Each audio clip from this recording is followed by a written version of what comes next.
Hola mga boss! Today, ang isi-share ko sa inyo ay adventure natin. Adventure natin sa Sea of Clouds sa province ng Marinduque dito sa Mimaropa. So ito yung Marinduque ay katabi ito ng Puerto Galera, Mindoro. Kabilang island naman siya. Pareho silang Mimaropa region sa Pilipinas. So ito yung travel natin paakyat at medyo na late na tayo. At mas maganda kasi kung talagang pagputok pa lang ng araw, paglabas pa lang ng liwanag ay nandun na tayo sa taas.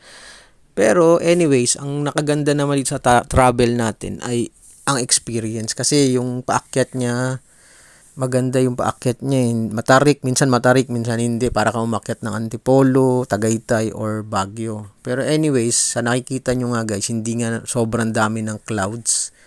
Pero masaya yung adventure at yun ang pinaka main experience. Yun nga, umulan kasi kagabi at mahangin. Kaya daw sabi ng mga tao doon, wala masyadong clouds. So hindi natin makita yung Sea of Clouds. Pero anyways, ganda pa rin ng view.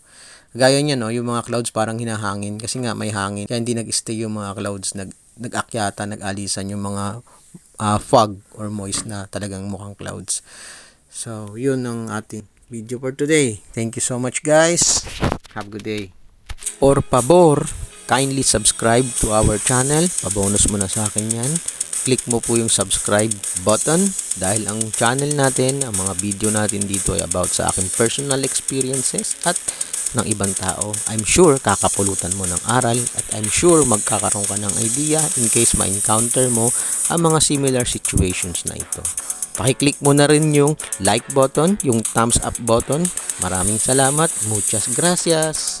Ciao.